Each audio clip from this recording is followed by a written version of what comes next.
The email notification chimed on my phone just as I was finishing my morning coffee.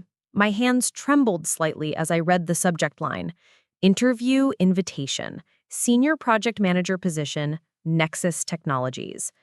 My name is Leah and I'm 29 years old. After 5 years of grinding through mid-level corporate positions and putting myself through graduate school, this was it. The opportunity I'd been working towards since I first stepped into the tech industry. Nexus Technologies wasn't just any company, they were the company. Their innovative approach to sustainable technology solutions had caught my attention years ago, and I'd been following their growth ever since. Before we jump back in, tell us where you're tuning in from, and if this story touches you, make sure you're subscribed, because tomorrow I've saved something extra special for you. I called Marcus immediately. "You got it?" he exclaimed before I could even speak. Marcus had been my best friend since college, and somehow he always knew when something big was happening in my life. "Please tell me you got the interview." "I got the interview," I said, unable to keep the grin out of my voice. "Next Friday at 2 p.m. "Leah, this is huge. I knew submitting that application would pay off. Your project management portfolio is incredible. They'd be crazy not to want you." Marcus worked in marketing at a smaller tech firm, and he'd been the one pushing me to apply when I'd hesitated, convinced I wasn't quite ready yet. But he was right. My track record spoke for itself. I'd successfully managed 3 major product launches at my current company, each one coming in under budget and ahead of schedule. That evening, I couldn't contain my excitement any longer. I called my parents to share the news, and, as expected, they invited me over for dinner so we could celebrate properly. What I hadn't expected was finding Monica already there when I arrived. My older sister sat at the kitchen island, perfectly manicured fingers wrapped around a glass of wine, her blonde hair styled in that effortless way that probably took an hour to achieve. At 32, Monica had always been the golden child, charismatic, socially connected, with a smile that could charm anyone. She worked in corporate communications for a mid-sized consulting firm, a position she'd landed through a college connection rather than experience. "Leah," Mom called out as I walked in, her face bright with pride. "Tell Monica about your interview." Monica's smile was immediate and dazzling. "An interview? That's wonderful, sweetie. What position?" "Senior Project Manager at Nexus Technologies," I said, trying to match her enthusiasm but feeling suddenly self-conscious under her perfectly applied gaze. "Nexus?" Monica's eyebrows rose slightly. "Oh, that's, ambitious of you. I mean, they're quite prestigious, aren't they? Very competitive."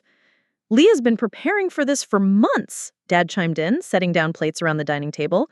"She's got all the qualifications they're looking for." "Of course she does," Monica agreed, but something in her tone made me look at her more carefully. "I just hope you're not setting yourself up for disappointment, you know. Companies like that usually have very specific cultural expectations." Mom frowned. "What do you mean by that?" "Oh, nothing negative." Monica waved her hand dismissively. "Just that they tend to hire people who fit a certain profile. You know, polished presentation, extensive networking background, social confidence, the whole package." She looked at me with what seemed like genuine concern. "Leah is brilliant, of course, but she's always been more behind the scenes, hasn't she?" The comment stung, but I forced myself to smile. Monica had a way of offering what sounded like support while somehow making me feel smaller. "I think my work speaks for itself," I said quietly. "Absolutely." Monica's smile brightened again. "I'm sure you'll do great. Just remember to really sell yourself, okay? Sometimes the most qualified person doesn't get the job if they can't present themselves properly." Throughout dinner, Monica continued offering advice that felt more like gentle criticism wrapped in concern. She suggested I might want to invest in a new interview outfit, questioned whether I'd practiced my handshake enough, and wondered aloud if I'd researched the interviewing manager's backgrounds thoroughly. By the time dessert arrived, I felt my initial confidence wavering. Monica had a gift for planting seeds of doubt while maintaining complete, plausible deniability. When I mentioned that the position would involve leading cross-functional teams, she nodded thoughtfully and said, "That's wonderful. I know leadership doesn't come as naturally to you as it does to some people, but I'm sure you can rise to the occasion." Walking to my car later, I called Marcus. How did they take the news? He asked. Good, I think. Monica was there. The email notification chimed on my phone just as I was finishing my morning coffee. My hands trembled slightly as I read the subject line. Interview invitation, senior project manager position, Nexus Technologies. My name is Leah, and I'm 29 years old. After 5 years of grinding through mid-level corporate positions and putting myself through graduate school, this was it, the opportunity I'd been working towards since I first stepped into the tech industry. Nexus Technologies wasn't just any company, they were the company. Their innovative approach to sustainable technology solutions had caught my attention years ago, and I'd been following their growth ever since. Before we jump back in, tell us where you're tuning in from, and if this story touches you, make sure you're subscribed, because tomorrow I've saved something extra special for you. I called Marcus immediately. "You got it!" he exclaimed before I could even speak. Marcus had been my best friend since college, and somehow he always knew when something big was happening in my life. "Please tell me you got the interview?" "I got the interview," I said, unable to keep the grin out of my voice. "Next Friday at 2 p.m. "Leah, this is huge. I knew submitting that application would pay off. Your project management portfolio is incredible. They'd be crazy not to want you." Marcus worked in marketing at a smaller tech firm, and he'd been the one pushing me to apply when I'd hesitated, convinced I wasn't quite ready yet. But he was right. My track record spoke for itself. I'd successfully managed 3 major product launches at my current company, each one coming in under budget and ahead of schedule. That evening, I couldn't contain my excitement any longer.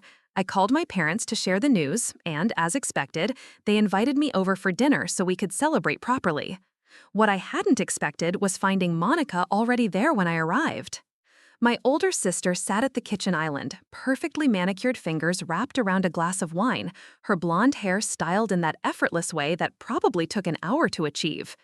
At 32, Monica had always been the golden child, charismatic, socially connected, with a smile that could charm anyone. She worked in corporate communications for a mid-sized consulting firm, a position she'd landed through a college connection rather than experience. "Leah," Mom called out as I walked in, her face bright with pride. "Tell Monica about your interview." Monica's smile was immediate and dazzling. "An interview? That's wonderful, sweetie. What position?" "Senior project manager at Nexus Technologies," I said, trying to match her enthusiasm, but feeling suddenly self-conscious under her perfectly applied gaze. "Nexus?" Monica's eyebrows rose slightly. "Oh, that's ambitious of you. I mean, they're quite prestigious, aren't they? Very competitive." "Leah's been preparing for this for months," Dad chimed in. "She's got all the qualifications they're looking for." "Of course she does," Monica agreed, but something in her tone made me look at her more carefully. "I just hope you're not setting yourself up for disappointment, you know? Companies like that usually have very specific cultural expectations."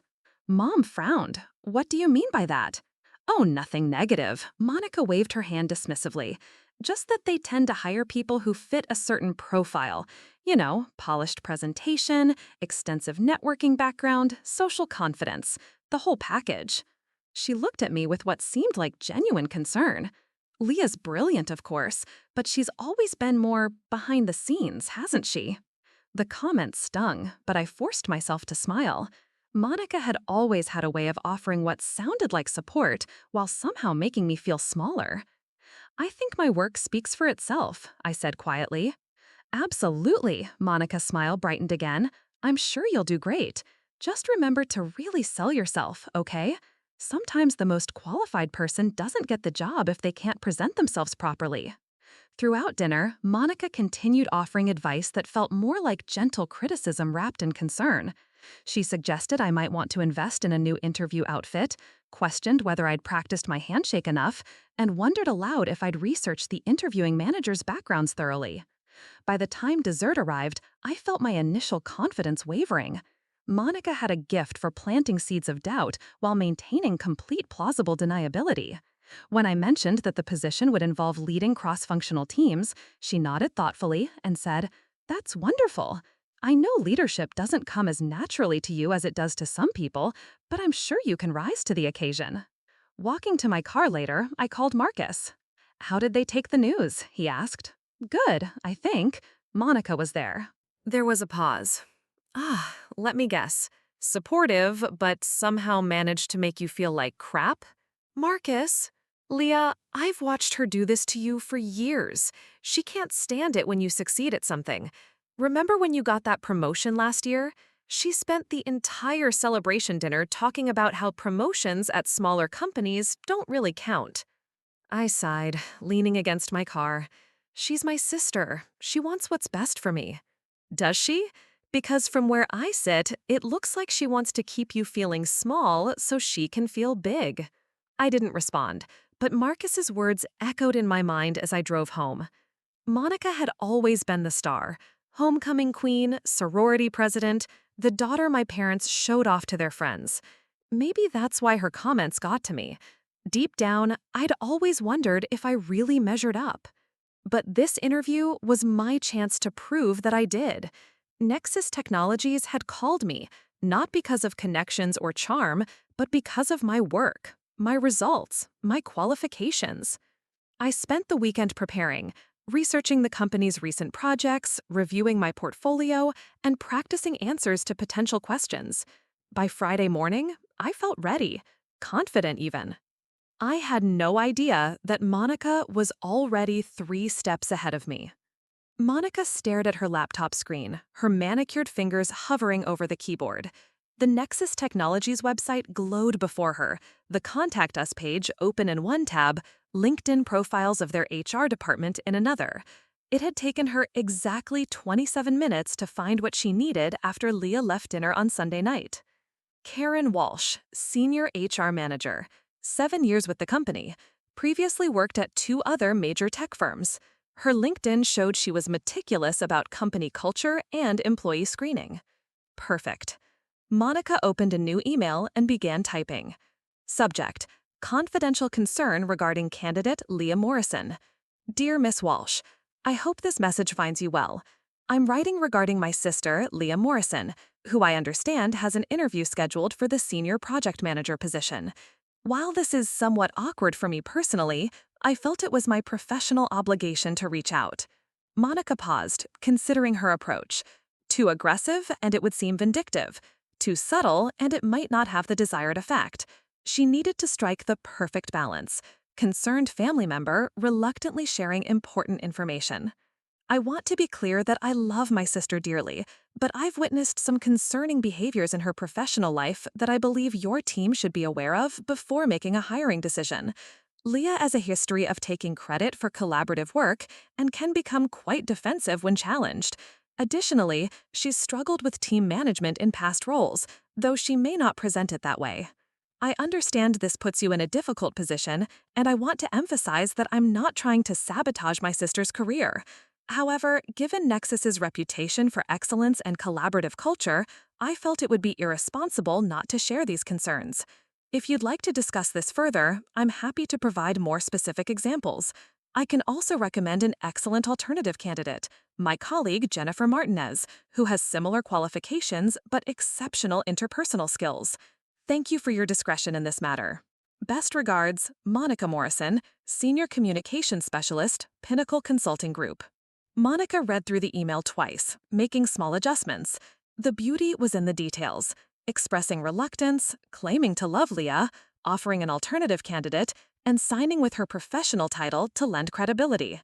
She'd learned years ago that the most effective manipulation came wrapped in genuine-sounding concern. She hit send. Next, she pulled up the LinkedIn profile of James Green, Department Head of Operations at Nexus. His profile showed he was old-school corporate, MBA from an Ivy League school, 20 years in traditional management roles, member of an exclusive golf club. The type of man who still believed in cultural fit over everything else. This call would require a different approach. Mr. Green, this is Monica Morrison from Pinnacle Consulting. I hope I'm not catching you at a bad time. Not at all. Green's voice was warm, clearly pleased to receive a call from someone at a respected consulting firm. What can I do for you?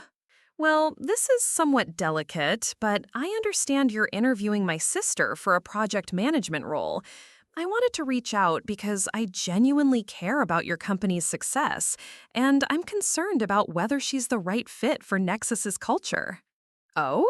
Green's tone shifted, becoming more attentive.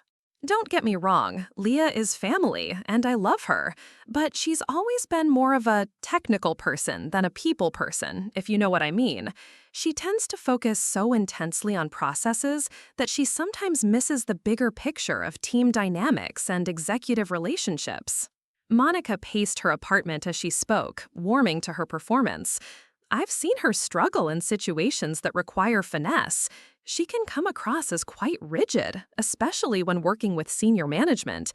I'd hate to see both her and your team put in an uncomfortable position. I appreciate you reaching out, Green said slowly.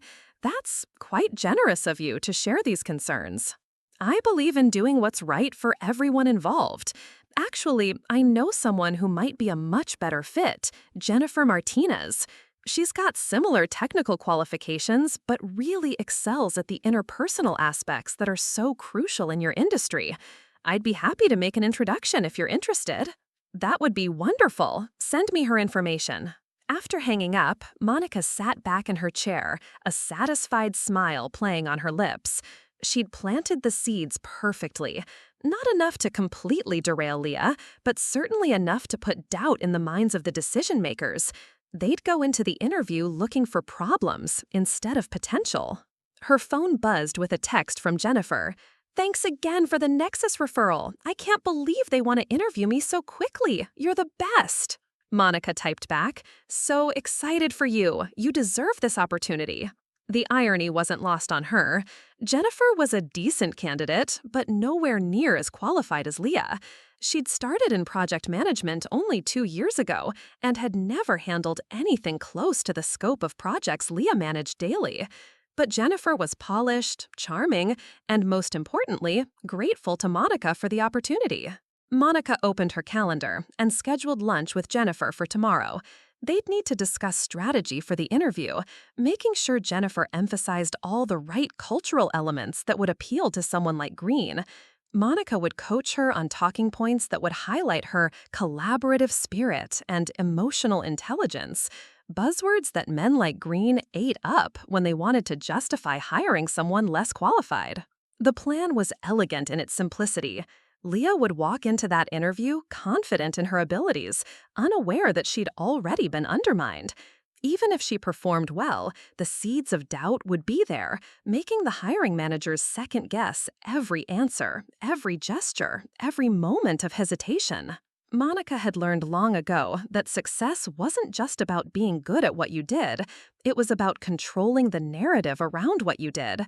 Leah had always been too naive to understand that professional advancement was as much about politics as performance. As she closed her laptop, Monica felt a familiar mixture of satisfaction and something that might have been guilt if she'd allowed herself to examine it too closely. But she pushed that feeling aside. This wasn't about hurting Leah, it was about protecting herself.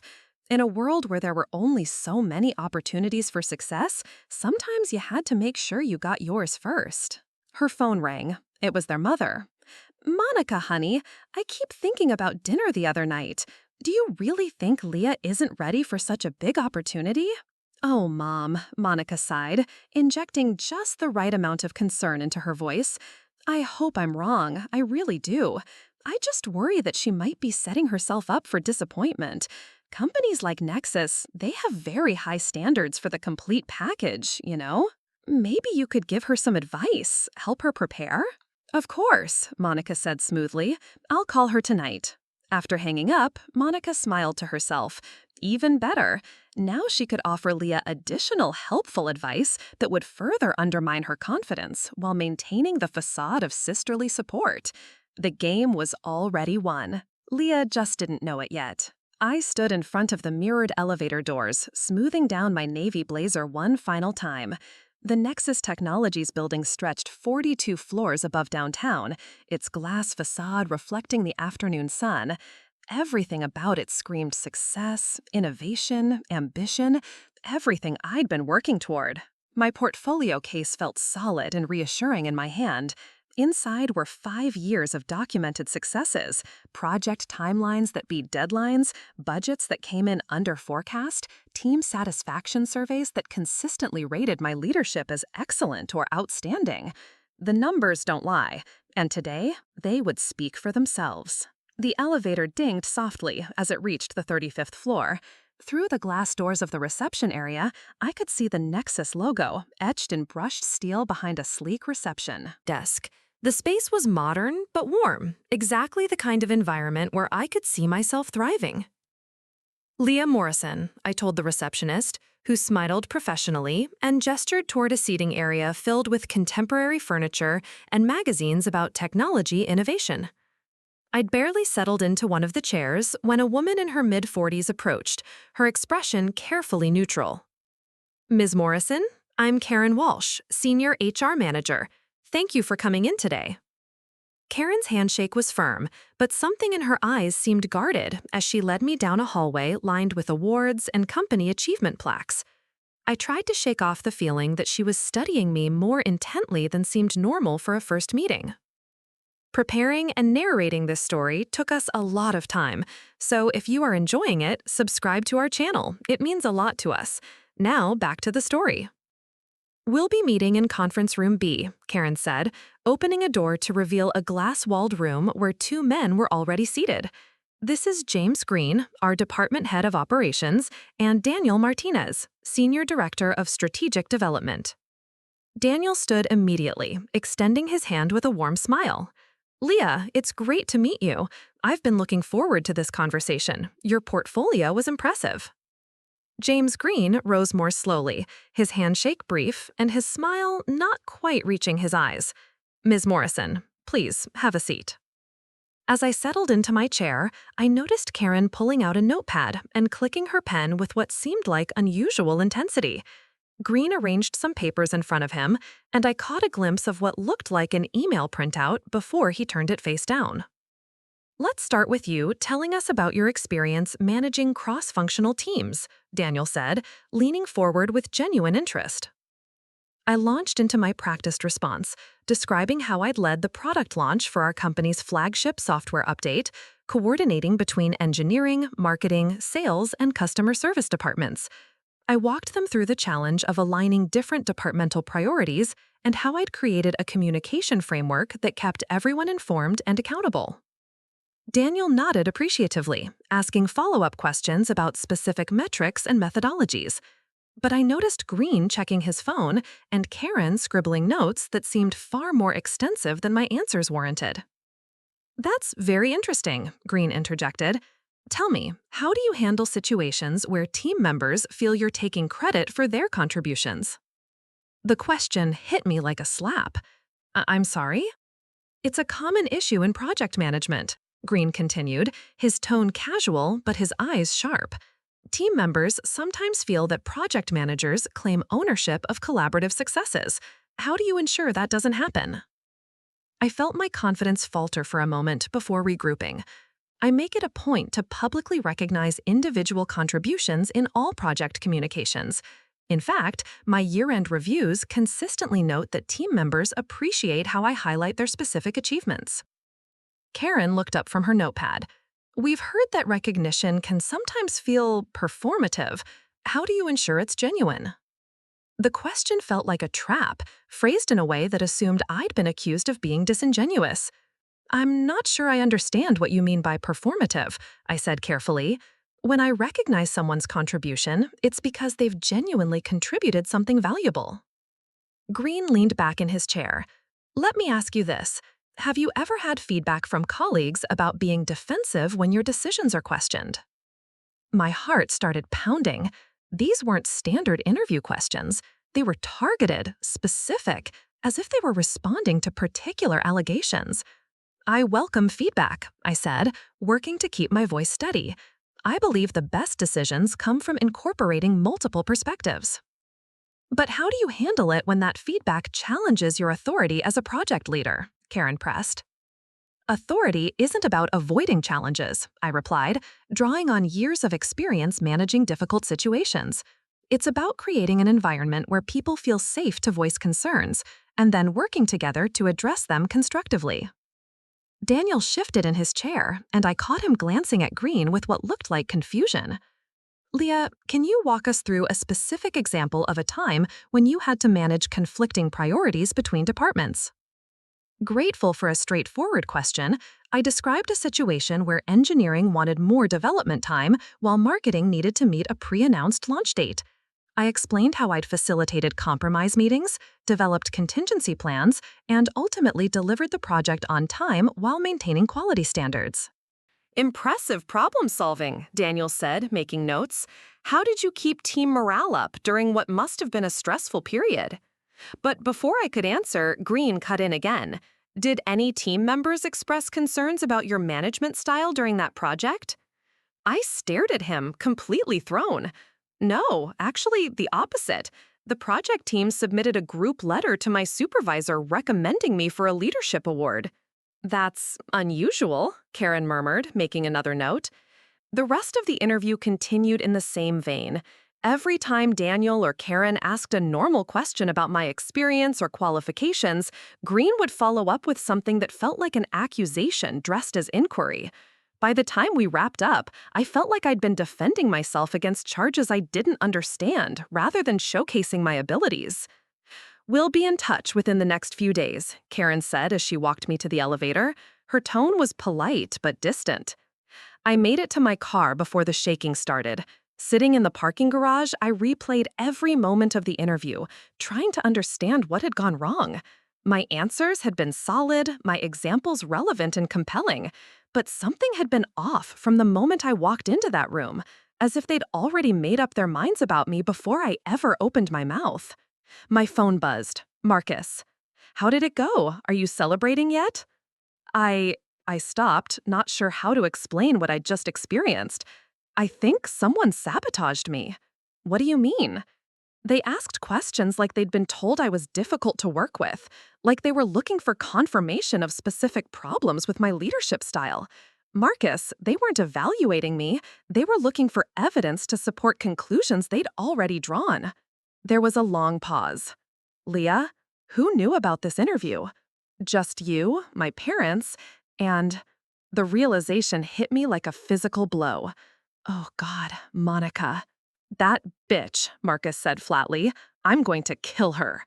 "You don't know that it was her." "Don't I?"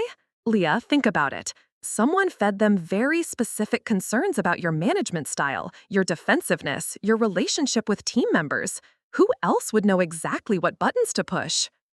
I sat in the parking garage for another 20 minutes, trying to process what had happened.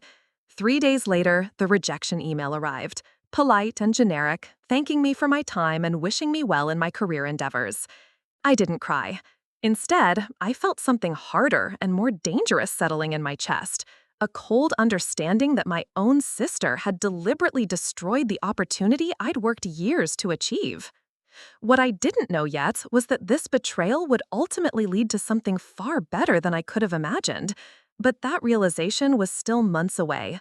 For now, all I felt was the bitter taste of family loyalty turned to poison, and the beginning of a resolve that would eventually transform both my career and my relationship with Monica forever.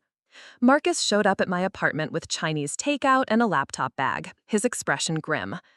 "I've been doing some digging," he said without preamble, setting the food on my coffee table and opening his computer. "Marcus, you don't need to." "Yes, I do." His fingers flew across the keyboard. "I called my friend Sarah, who works in HR at Morrison Tech. You know, the company Monica's friend Jennifer works for. Turns out, Jennifer got a sudden interview at Nexus right after your rejection. Funny coincidence, right?" My stomach dropped as he pulled up LinkedIn profiles and email screenshots he'd somehow obtained through his network of marketing contacts. "Look at this," Marcus said, turning the screen toward me. "Jennifer posted about her new position at Nexus Technologies yesterday, Senior Project Manager, the exact role you interviewed for." I stared at the post, reading Jennifer's gushing thank you note to "an amazing mentor who believed in me and made this opportunity possible." No names mentioned, but the timing was impossible to ignore. That's not all, Marcus continued, clicking to another window. Sarah did some asking around. Apparently, Jennifer's been telling people that Monica connected her with the opportunity, said Monica had inside knowledge about what Nexus was really looking for in a candidate. The room felt like it was spinning. Inside knowledge? Leah, there's only one way Monica could have known specific details about their hiring process. Marcus's voice was gentle but firm. She contacted them before your interview. I'm sure of it. I spent the next hour staring at the evidence Marcus had compiled: social media posts, professional connections, timeline inconsistencies that all pointed to the same conclusion. My sister had systematically undermined me while maintaining her facade of supportive family member. The confrontation happened the next evening at my parents' house. I'd called ahead to make sure Monica would be there for our regular family dinner, though I could barely choke down the pot roast Mom had spent hours preparing. "Monica, we need to talk," I said as she helped clear the dishes, privately. In the living room, with our parents bustling around the kitchen just out of earshot, I laid out what I knew. Monica's face went through a series of expressions: surprise, confusion, hurt, and finally, something that looked almost like relief. "That's a pretty serious accusation, Leah," she said carefully. "Do you have any actual proof?" "Jennifer Martinez got my job. Your friend Jennifer, who you've been mentoring. The same Jennifer who posted about her amazing mentor helping her land a position." Monica's laugh was light, practiced. "You think I somehow sabotaged you? Leah, honey, that's actually pretty paranoid. Maybe you should consider that you just weren't the right fit." "Stop lying to me." The words came out louder than I'd intended, and I heard conversation in the kitchen pause momentarily. "I know what you did. Marcus found the connections, Jennifer's timeline, your sudden concern about my cultural fit at dinner last week." For a moment, Monica's mask slipped completely. Her expression hardened, revealing something cold and calculating underneath. "You know what your problem is, Leah. You've always expected things to be handed to you just because you're smart. But the real world doesn't work that way. Success requires more than just technical skills." "So you admit it?" "I admit that I helped a qualified friend find an opportunity. If that somehow prevented you from getting a job you probably weren't ready for anyway, then maybe that's the universe telling you something." The casual cruelty of it took my breath away. This wasn't sibling rivalry or professional competition. This was deliberate sabotage, disguised as concern, calculated betrayal wrapped in family loyalty.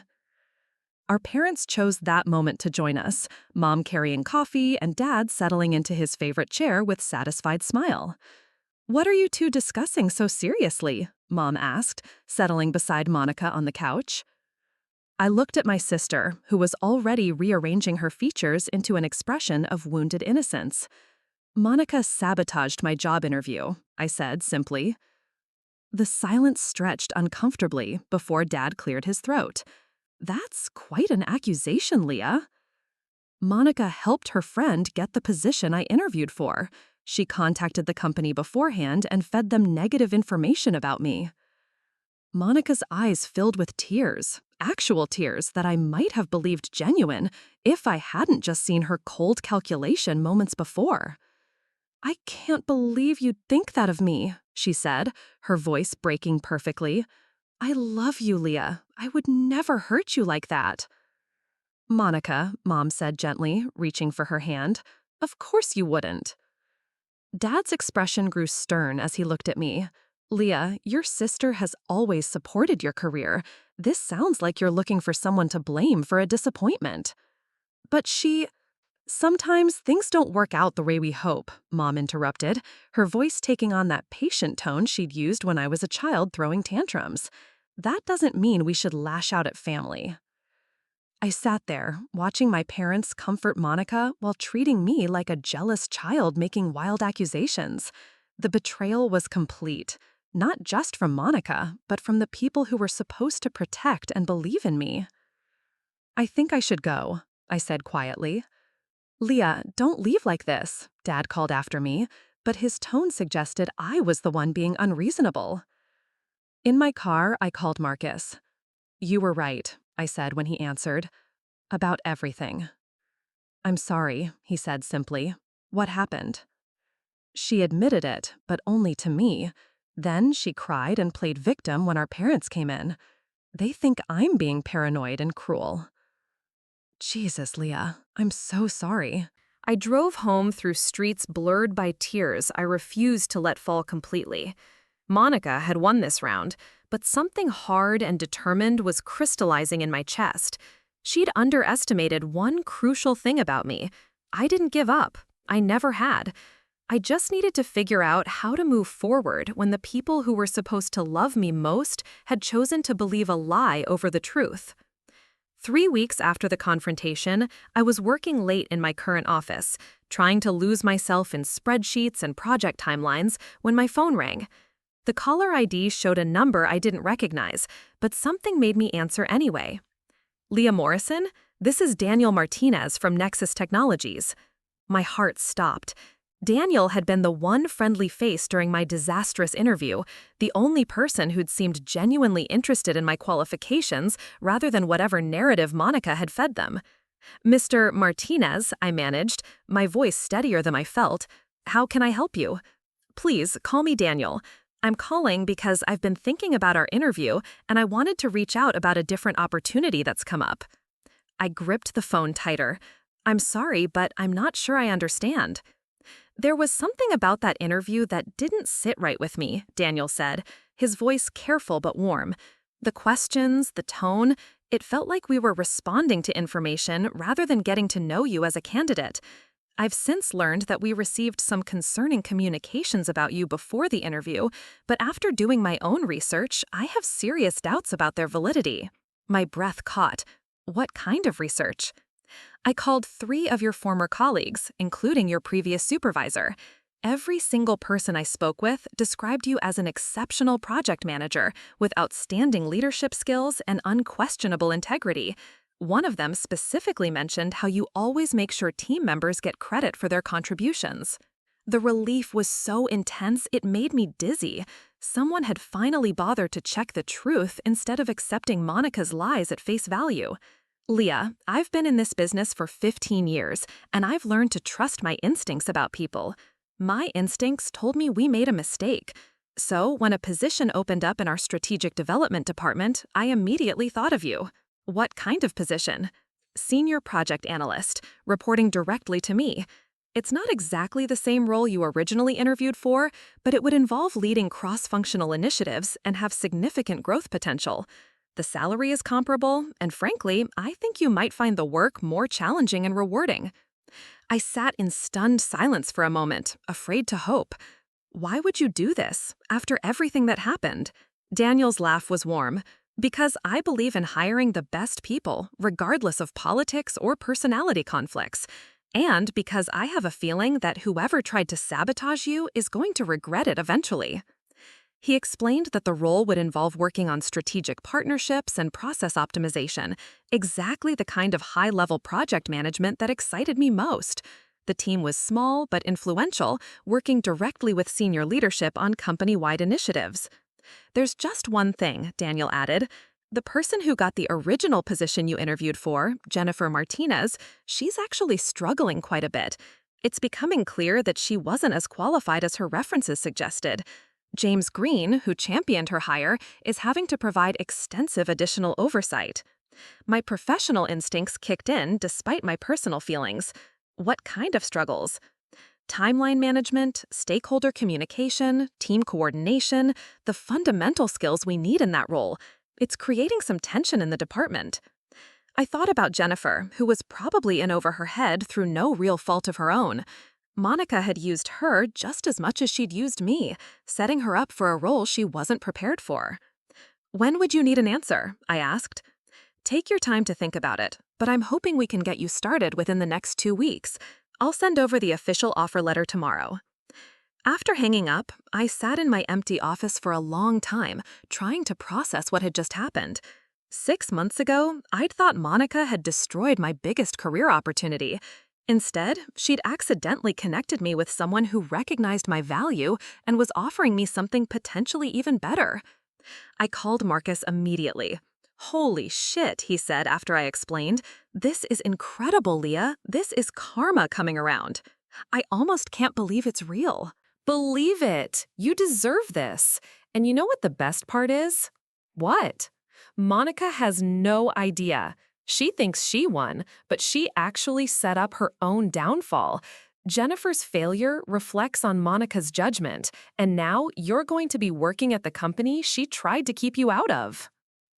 The next morning, I read through Daniel's formal offer letter 3 times before signing it.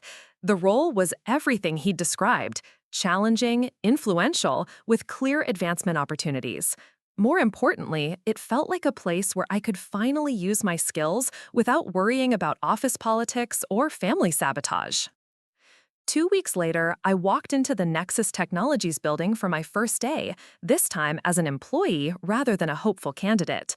Daniel met me in the lobby personally, introducing me to the security team and walking me through the building orientation. "Welcome to the team," he said as we entered the strategic development floor. "I have a feeling you're going to love it here." As he showed me to my new office, a real office with a window and enough space for the kind of collaborative meetings I'd always envisioned, I felt something I hadn't experienced in months: genuine excitement about my future. Monica thought she'd won by keeping me out of Nexus Technologies. What she didn't realize was that she'd actually given me a direct path to something better than I'd originally imagined.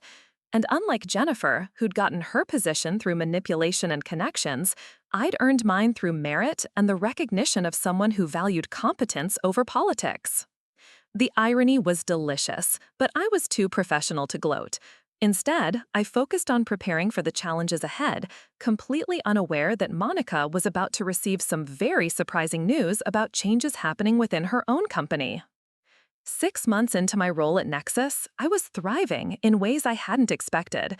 Daniel had been right about the challenges. Our team was tasked with analyzing and optimizing processes across multiple departments, which meant I was constantly problem-solving and collaborating with different groups throughout the company.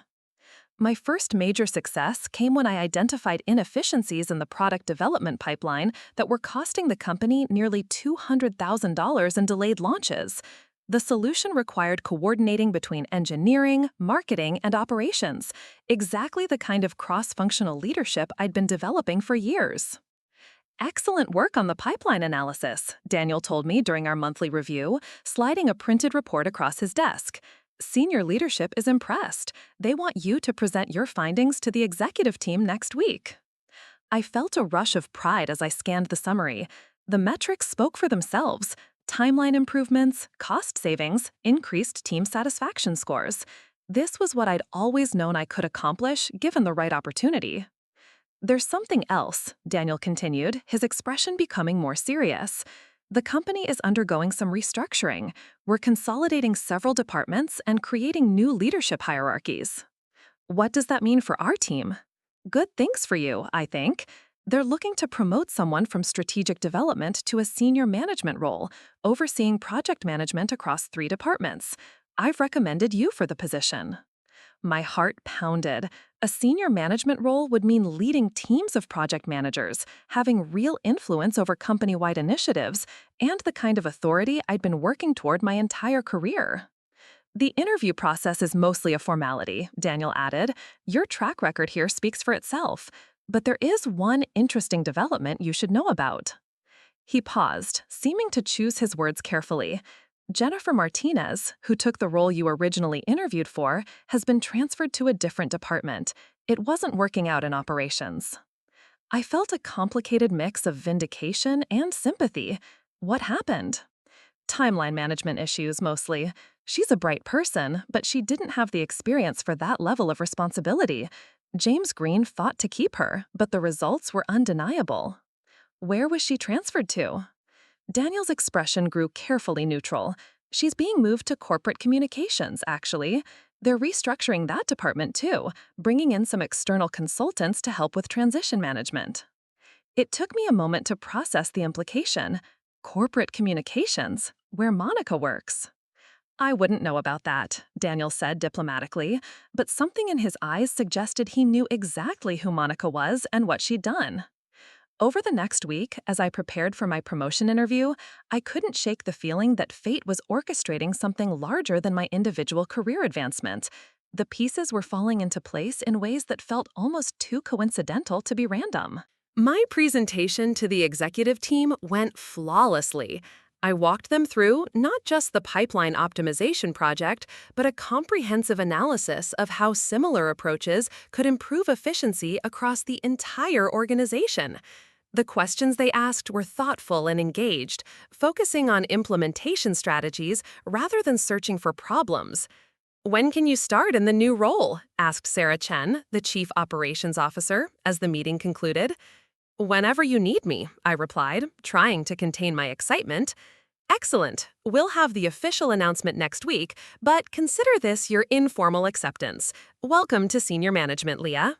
That evening, Marcus insisted on celebrating with dinner at the upscale restaurant where we'd toasted my Nexus interview 6 months earlier. The contrast wasn't lost on either of us. "I'm so proud of you," he said, raising his wine glass.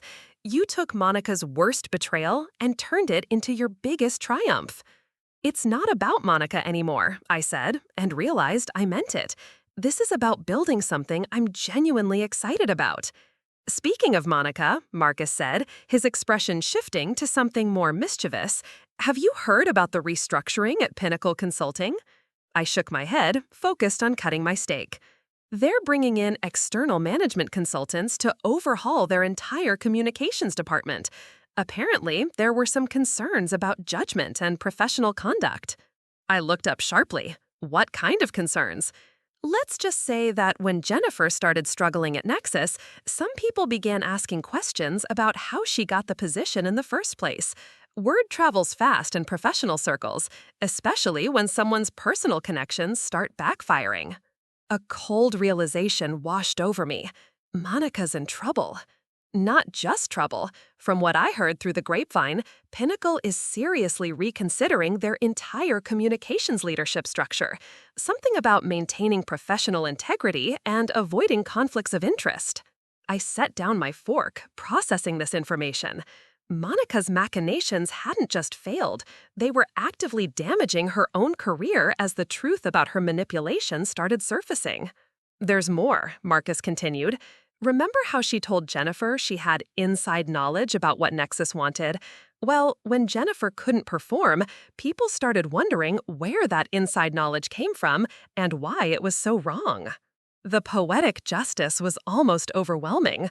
Monica had sabotaged me to help Jennifer, but Jennifer's failure had exposed Monica's interference, which was now threatening Monica's own position.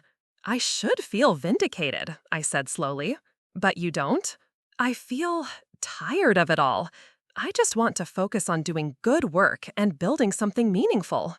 Marcus studied my face. "You know this probably isn't over, right? Monica's not the type to go quietly when her world starts falling apart." He was right, of course. But as I thought about my new role, the team I'd be building, and the projects we'd be tackling, I realized something important had shifted. Monica's opinion of me, her approval or disapproval, her schemes and manipulations, none of it mattered anymore. What mattered was that I'd found my place, earned my position through merit, and built relationships based on mutual respect and shared goals. Whatever Monica chose to do next would be her choice, but it wouldn't define my success or my worth. I was finally free of needing her validation, which made me more powerful than she'd ever imagined possible. The irony was about to become even more delicious, but I wouldn't learn about that until the following Monday, when Daniel would share the final detail about our department restructuring and exactly who would be reporting to whom in the new organizational chart. Monday morning arrived with an email that would change everything. The subject line read, "Organizational restructuring, effective immediately." And as I scanned the attachment detailing the new reporting structure, my coffee grew cold in my hands. Daniel knocked on my office door at precisely 9 a.m., his expression a mixture of professional satisfaction and barely contained amusement. "Congratulations, Senior Manager Morrison. Your new team roster is quite interesting." I stared at the organizational chart he'd placed in front of me. My name sat in a box labeled Senior Manager Integrated Project Operations with lines connecting to 12 direct reports across 3 formerly separate departments. It was everything I'd worked toward: real authority, Meaningful responsibility, the chance to implement the kind of systematic improvements I'd been developing for years. But it was the name in one of the reporting boxes that made my heart skip. Monica Morrison, Communications Liaison, Project Support Services. This is, I began, then stopped, unsure how to finish the sentence. Poetic justice? Daniel suggested, his smile carefully professional but his eyes twinkling with something that might have been mischief. The communications department merger brought several people into project support roles. Ms. Morrison's background made her a natural fit for liaison work between project teams and external stakeholders. I looked up sharply. You know who she is? I know exactly who she is, Daniel said, his tone becoming more serious. And I know what she did. Karen Walsh finally shared the concerning communications she'd received before your original interview. We kept them on file as part of our hiring review process. The room felt charged with unspoken implications. Does Monica know she'll be reporting to me? The announcement goes out company-wide at 10 this morning. Until then, she has no idea about the new structure. Daniel stood, straightening his tie with the air of a man who'd just completed a particularly satisfying chess move. I trust you'll handle this transition with your usual professionalism. Your first team meeting is scheduled for Wednesday. I'll be interested to see how everyone adapts to the new dynamic.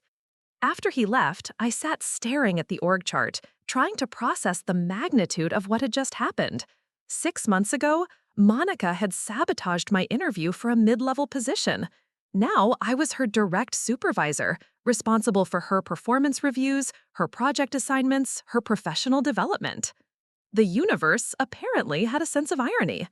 At 10:03 a.m., my phone started buzzing with text messages. Marcus. Holy shit, did you see the Nexus announcement? Monica must be dying right now. My mother. Leah, honey, I just saw something online about your company. Can you call me? Unknown number. This is impossible. There has to be some mistake. The unknown number could only be Monica. I deleted the message without responding. By lunch, the full implications were becoming clear. Karen Walsh stopped by my office around noon, ostensibly to discuss the transition timeline, but really, I suspected, to observe my reaction. How are you feeling about the new team composition? She asked diplomatically. I'm focused on ensuring a smooth integration, I replied. Every team member deserves the opportunity to succeed in their new role. Karen studied my face carefully. That's very professional of you. Some people might find this situation challenging given the personal dynamics. Personal dynamics don't belong in the workplace, I said, meaning it. My job is to lead this team effectively, regardless of any prior history with individual members. I'm glad to hear that, Karen said, relaxing slightly, because we'll be watching this transition very carefully. The company has invested significant resources in this restructuring, and we need to ensure it's successful. The unspoken message was clear. This was a test, not just of my management capabilities, but of my ability to rise above personal grievances and lead with integrity. Monica's sabotage had inadvertently put her in the perfect position to undermine me again if I let personal feelings interfere with professional judgment. That evening, I called Marcus to debrief. This is incredible, he said, his voice full of barely contained glee. Monica must be absolutely losing her mind right now. Actually, I think she's probably planning, I said, surprising myself with how clear-headed I felt about the situation. Monica doesn't accept defeat. She'll try to find ways to undermine my authority or make me look bad to upper management. So, what's your strategy? I thought about it for a moment. Complete professionalism. Document everything. Treat her exactly like every other team member. No special treatment, no personal grudges, just clear expectations and consistent accountability. That's either brilliant or crazy. Maybe both, but it's the right approach. If Monica wants to self-destruct, she'll have to do it on her own. I'm not going to give her any ammunition by acting unprofessionally. The next morning, I arrived early to prepare for the inevitable confrontation. I reviewed Monica's personnel file, her project history, her performance evaluations. On paper, she was competent but unremarkable, good at presentation and stakeholder management, less strong on execution and follow-through. At exactly 8:30 a.m., Monica appeared in my doorway. She was perfectly put together as always, but I could see the tension in the set of her shoulders, the careful control in her expression. "We need to talk," she said without preamble. "Good morning, Monica. Please come in and have a seat." She remained standing. "This reporting structure is completely inappropriate. There's an obvious conflict of interest." "I disagree," I said calmly, gesturing again to the chair. "We're both professionals. I'm confident we can maintain appropriate boundaries between our family relationship and our working relationship." Monica's laugh was sharp. "You can't seriously think this is going to work." "I think it will work exactly as well as we both choose to make it work," I replied.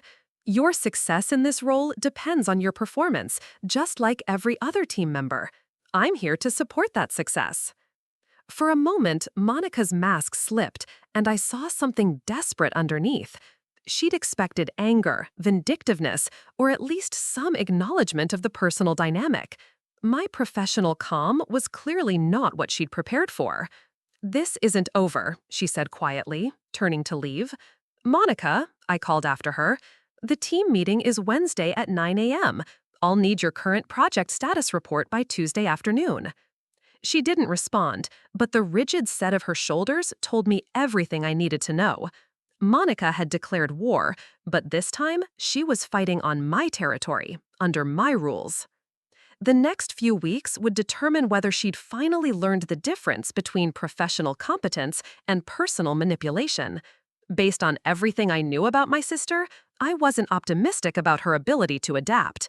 But I was confident in my own ability to lead fairly and professionally, regardless of what she chose to do. And that confidence would prove to be both my greatest strength and her ultimate undoing. The first team meeting was a masterclass in passive-aggressive warfare disguised as professional collaboration. Monica arrived precisely on time, armed with a leather portfolio and an expression of cool professionalism that I recognized as her battle armor. "Good morning, everyone," I began, addressing the 12 team members gathered around the conference table. "I'm excited to work with each of you as we integrate our departments and streamline our project management processes." I'd spent hours preparing for this meeting, reviewing each person's background and current assignments. The goal was to establish clear expectations while demonstrating that I understood and valued their individual contributions. Let's start with status updates on current projects. Jennifer, would you walk us through the Morrison account timeline? As Jennifer presented her project update, competently, I noted with relief, as she'd clearly learned from her earlier struggles, I watched Monica from my peripheral vision. She was taking notes, nodding appropriately, playing the part of an engaged team member. But there was something calculating in her posture that put me on alert. "Monica, you're handling communications for the Davidson project. How are we progressing with stakeholder updates?"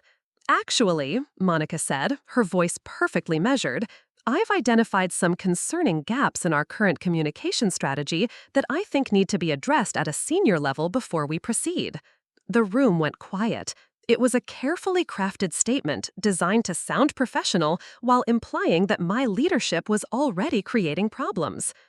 "What specific gaps are you referring to?" I asked, keeping my tone neutral. "Well, for instance, the reporting timeline we've established doesn't align with client expectations that were set before the restructuring. I'm concerned that pushing forward without addressing these foundational issues could damage our client relationships." It was expertly done, raising concerns that sounded legitimate but were actually questioning my competence in front of the entire team. Several people shifted uncomfortably, sensing the undercurrent but unsure how to respond. "Thank you for bringing that to my attention," I said calmly. "Let's schedule a one-on-one this afternoon to discuss specific client concerns and develop solutions. For now, please continue with the current timeline while we address any adjustments needed." Monica's smile was perfectly professional, but I caught the flash of frustration in her eyes. She'd expected me to either become defensive or dismiss her concerns outright. Instead, I'd acknowledged her input while maintaining my authority to make decisions. The pattern continued over the following weeks. Monica would raise concerns in public forums that sounded reasonable, but were designed to undermine confidence in my leadership. She'd miss minor deadlines and then blame communication gaps. She'd volunteer for high-visibility tasks and then request additional resources that weren't budgeted. During our one-on-one meetings, she was even more direct. "This team structure isn't working," she said during our third weekly check-in. "People are confused about priorities and client satisfaction is declining."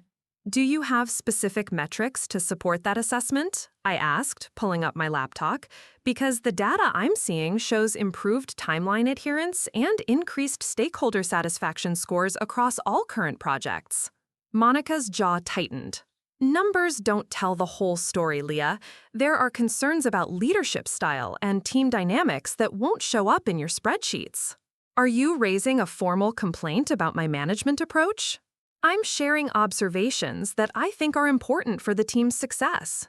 "I appreciate your feedback. Moving forward, I'd prefer that concerns about team dynamics be brought to me privately first, rather than raised in group meetings. It allows for more productive problem solving." It was a gentle but clear boundary, and Monica knew it. Her strategy of public undermining would now require more subtlety or risk looking unprofessional. The real test came during our monthly presentation to senior leadership. I'd assigned each team member a section of the report based on their project expertise. Monica was responsible for communication metrics and stakeholder feedback analysis. 2 days before the presentation, she came to my office with a concerned expression. "I'm worried about the accuracy of some of the data in my section," she said. "I think we need to delay the presentation until we can verify everything thoroughly." I looked up from the draft report I'd been reviewing. Monica's section was actually the strongest part of the entire presentation. Clear metrics, positive feedback summaries, and concrete examples of improved client satisfaction. "What specific data concerns do you have?" "Well, some of the stakeholder quotes seem optimistic. I'm not sure they represent the full picture of client sentiment." "These are direct quotes from client satisfaction surveys and feedback forms. Are you suggesting they're inaccurate?" Monica hesitated, clearly realizing she'd painted herself into a corner. "I just think we should be more conservative in our claims." "The data speaks for itself, Monica. Your analysis is solid, and the presentation is ready." On the morning of the presentation, Monica arrived with what she announced was a revised version of her section that removed several positive metrics and added cautionary language about potential future challenges. "I'm sorry, but we discussed this," I said firmly. "The original version accurately reflects our current performance. That's what we're presenting." For the first time since the restructuring, Monica's professional mask slipped completely in front of other people. "You're making a mistake, Leah. This is going to reflect poorly on the entire team." "Monica," Jennifer said quietly, looking uncomfortable, "the original data looked really strong. Maybe we should trust Leah's judgment on this." The fact that Jennifer, Monica's former protege, was backing my decision clearly stung. Monica's cheeks flushed, but she nodded curtly and returned to her seat. The presentation went flawlessly. Daniel and the other senior leaders asked thoughtful questions, praised the team's progress, and specifically commended the clear communication metrics that Monica had tried to undermine. "Excellent work, Leah," Sarah Chen said as the meeting concluded. "This integration is exceeding our expectations." Afterward, as the team filed out of the conference room, Monica lingered behind. "You know this isn't sustainable," she said when we were alone. "What isn't sustainable?" "This whole situation. You can't seriously think you can manage me indefinitely." "I don't manage you any differently than anyone else on the team, Monica. Your performance determines your experience here, not our family relationship." "Don't be naive, Leah. Everyone knows about our history. People are watching to see how this plays out." I gathered my materials slowly, considering my response. You're right that people are watching. They're watching to see whether we can both act professionally despite personal history. So far, I think I'm passing that test. The question is whether you are. Monica stared at me for a long moment, something shifting in her expression. For just an instant, I saw not the calculating manipulator, but my older sister, vulnerable, insecure, afraid of being overshadowed. Then the moment passed, and her professional mask snapped back into place. "We'll see," she said, and walked out. I knew the real battle was just beginning. Monica had tried subtlety and professional manipulation. Now, backed into a corner with her credibility declining, she would likely try something more desperate. I just hoped I was ready for whatever she chose to do next. The quarterly board presentation was Nexus Technologies' most important internal event, a chance for department heads to showcase achievements, address challenges, and secure resources for the coming quarter. As the new senior manager of integrated project operations, this would be my first time presenting to the board, and the stakes couldn't be higher. I'd spent 3 weeks preparing, working with my team to compile comprehensive data on our integration success. The numbers were impressive: 23% improvement in project completion times, 15% reduction in cross-departmental communication delays, and a 92% client satisfaction rating across all active projects. Monica had been unusually helpful during the preparation process, volunteering to coordinate the final presentation materials and ensure all supporting documents were properly formatted.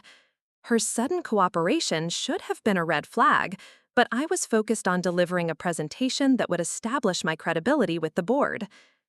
The morning of the presentation, I arrived early to set up in the main conference room.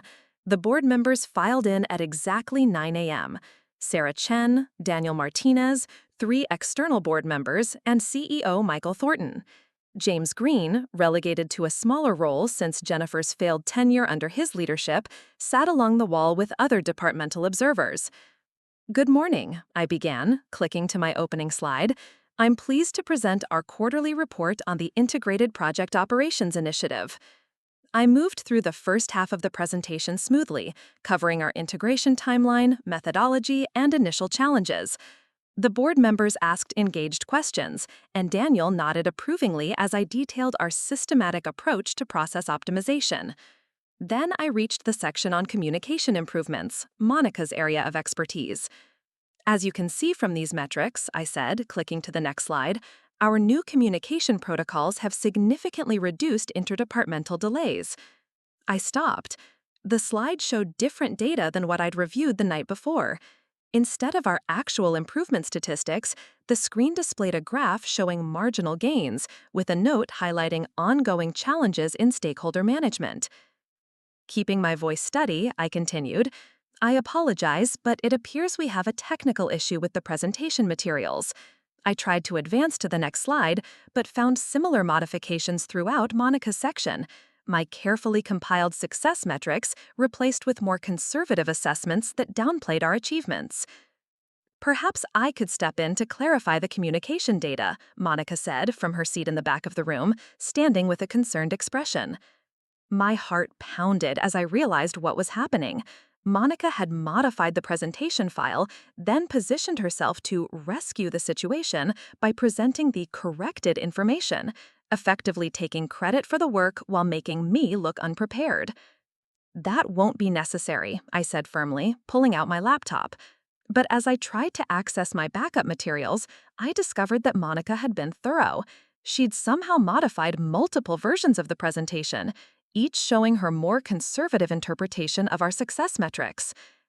"Actually," Daniel said, his voice carrying a subtle edge, "I'd like to see both versions of this data. Monica, would you mind sharing your analysis?" Monica stepped forward with polished confidence, producing her own presentation materials. "I've been concerned about some of the conclusions drawn from our communication metrics," she began, her voice taking on the authoritative tone she'd perfected over years of client presentations. She launched into a detailed explanation of why the original success metrics were potentially misleading and how her more nuanced analysis provided a clearer picture of our actual progress. It was expertly delivered, painting her as the thoughtful analyst who'd caught important oversights in my work. But Monica had made one crucial mistake. She'd been so focused on undermining my presentation that she'd failed to consider the audience. "Interesting perspective," Sarah Chen said when Monica finished. Daniel, didn't you review all of these materials before today's presentation? I did, Daniel replied. In fact, I specifically reviewed the communication metrics with Leah last week. The original data showed significant improvements that aligned with feedback from multiple department heads. Karen Walsh, who'd been taking notes throughout the presentation, looked up sharply. Monica, when did you identify these concerns about the data accuracy? I've been tracking this for several weeks, Monica replied smoothly. I wanted to be thorough in my analysis before raising concerns. Several weeks? Karen's tone grew more pointed. But you didn't mention any concerns during your weekly one-on-ones with Leah, according to the meeting notes I've reviewed. I watched Monica's confidence falter slightly as she realized the trap she'd walked into. Her attempt to take credit for correcting the presentation required her to admit she'd been withholding important concerns from her supervisor. I also have a question, CEO Thornton said, speaking for the first time. Monica, you mentioned that some of the stakeholder quotes seemed overly optimistic, but these are direct quotes from verified client feedback forms. Are you suggesting our clients provided inaccurate information? The room grew uncomfortably quiet. Monica had effectively accused our clients of lying, while simultaneously admitting she'd undermined her supervisor's presentation without following proper protocols. I also have a question, CEO Thornton said, speaking for the first time. Monica, you mentioned that some of the stakeholder quotes seemed overly optimistic, but these are direct quotes from verified client feedback forms. Are you suggesting our clients provided inaccurate information? The room grew uncomfortably quiet. Monica had effectively accused our clients of lying, while simultaneously admitting she'd undermined her supervisor's presentation without following proper protocols. I think there may be some confusion here, Monica said, her polished demeanor beginning to crack. I was simply trying to provide additional context.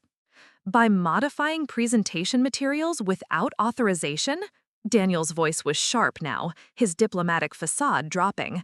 Monica, did you or did you not access and change Leah's presentation files? The question hung in the air like a sword. Monica looked around the room, seeming to realize for the first time that her scheme had backfired spectacularly. Instead of making me look incompetent, she'd exposed herself as untrustworthy and insubordinate. I was trying to improve the accuracy of our reporting, she said weakly. That's not your decision to make, Sarah Chen said firmly. Your role is to provide analysis to your supervisor, not to unilaterally modify executive presentations. James Green shifted uncomfortably in his seat, clearly recognizing that his past support of Monica was now reflecting poorly on his own judgment.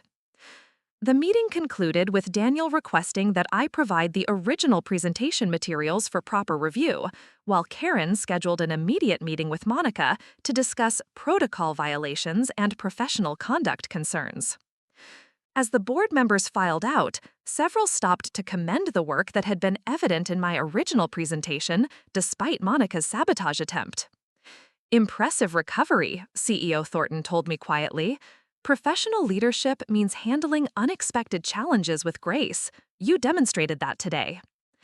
After the room cleared, Daniel approached me with an expression that mixed sympathy with satisfaction. I'm sorry you had to deal with that, he said, but you handled it perfectly. Monica's behavior today was completely unacceptable. What happens now? Now? Daniel's smile was grim. Now Monica learns that there are consequences for professional misconduct.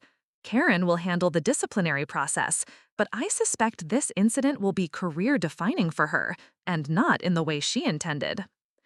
By the end of the week, Monica had been formally reprimanded for insubordination and placed on a performance improvement plan. James Green, whose judgment in supporting her had been publicly questioned, announced his early retirement. The irony was complete. Monica's attempt to sabotage my presentation had instead showcased my ability to handle crisis situations professionally while exposing her own lack of integrity.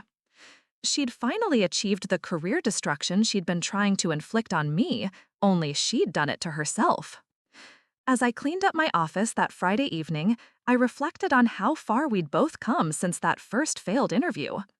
Monica's manipulations had ultimately led her to exactly where she belonged, while my focus on competence and integrity had carried me to exactly where I was meant to be. The game was over, and this time, merit had won. Monica's resignation letter arrived on my desk Monday morning, brief and professionally worded. She'd accepted a position with a smaller firm across town, a lateral move that felt more like retreat. "No drama, no final confrontation?" Marcus asked when I called to share the news. "Just a quiet exit," I said, surprised by how anticlimactic it felt. I think she finally realized she'd painted herself into a corner. The months that followed brought the success I'd always envisioned. My team flourished under clear leadership, our project completion weights became company benchmarks, and Daniel began discussing my potential for executive-level advancement. At our parents' anniversary dinner, Monica attended but kept conversation superficial. The dynamic had shifted permanently. No longer was I the little sister seeking approval. Our parents, finally seeing my professional achievements, began asking my advice on their own business decisions. "You've grown into quite the leader," Dad said privately after dinner. "I'm proud of you." The validation felt nice, but I realized I no longer needed it. Standing in my office months later, reviewing our latest quarterly results, I reflected on the journey from Monica's betrayal to this moment. Her sabotage had inadvertently led me to Daniel, to this role, to discovering my own strength. Sometimes the greatest gift your enemies give you is forcing you to become stronger than you ever imagined possible. The best revenge, I'd learned, wasn't revenge at all. It was simply being too successful to care. Up next, you've got 2 more standout stories right on your screen. If this one hit the mark, you won't want to pass these up. Just click and check them out. And don't forget to subscribe and turn on the notification bell so you don't miss any upload from us.